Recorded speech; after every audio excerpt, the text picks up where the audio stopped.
तुम्ही कधी विचार केलाय का की या एवढ्या मोठ्या जगात माझी स्वतःची ओळख काय आहे? मी फक्त एक शरीर आहे की त्या पलीकडे काही? आपल्या मनात नेहमी दोन मोठ्या भावना असतात. पहिली, मी या गोष्टीचा मालक किंवा निर्माता आहे, आणि दुसरी, मी या जगातील सर्व सुखांचा भोग घेणारा आहे. पण खरंच आपण या जगाच्या मालक आहोत का? आपण कोणत्या तरी खूप मोठ्या शक्तीचे एक छोटासा भाग आहोत. आज भगवद्गीतेच्या अशा एका पानाचे रहस्य आपण उलगडणार आहोत, जे तुमच्या जगण्याचा दृष्टिकोन पूर्णपणे बदलून टाकेल. आपण आणि परमेश्वर. भगवद्गीतेच्या सुरुवातीच्या पानांमध्ये एक अत्यंत महत्त्वाची गोष्ट सांगितली आहे, ती म्हणजे या विश्वात खरी निर्मिती आणि खरा भोग घेणारा फक्त एकच आहे, तो म्हणजे परमेश्वर, भगवान श्रीकृष्ण. आपण म्हणजेच सर्व सजीव, जे त्यांचे केवळ अंश आहोत. पण हे नातं नक्की कसं असतं? हे नातं नक्की कसं काम करतं? चला एका सोप्या आणि रंजक उदाहरणाने समजून घेऊया. पोटाचे आणि शरीराचे उदाहरण. आपल्या शरीराचे वेगवेगळे अवयव बघा. हात, पाय, डोळे, दात, हे सर्व अवयव दिवसभर खूप मेहनत करतात.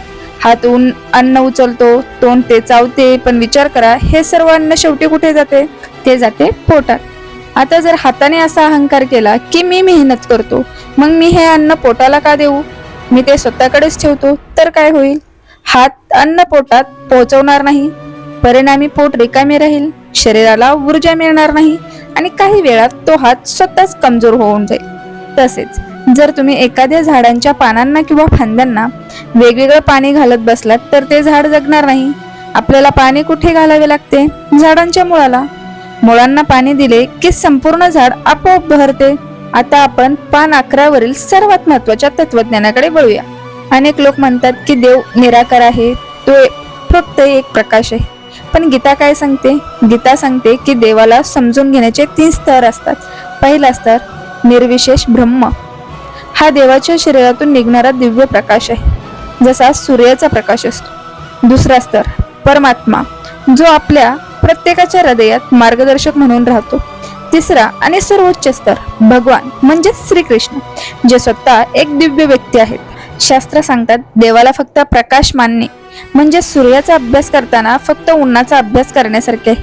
पण खरा सूर्य तर एक गोल तारा आहे.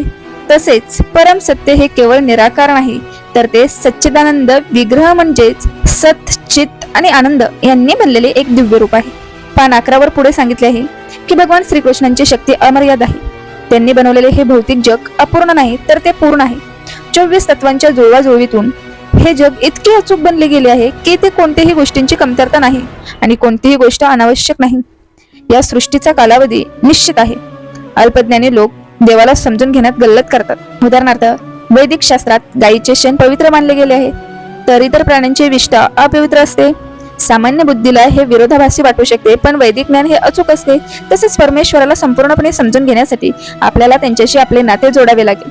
थोडक्यात सांगायचे तर आपण या विश्वाचे छोटे अवयव आहात. जेव्हा आपण परमेश्वराची सेवा करतो किंवा त्यांच्या इच्छेनुसार कर्म करतो, तेव्हा आपण स्वतःही आनंदी होतो आणि संपूर्ण समाजही सुखी होतो. जेव्हा मालक संतुष्ट होतो, तेव्हा सेवक आपोआप तृप्त होतो.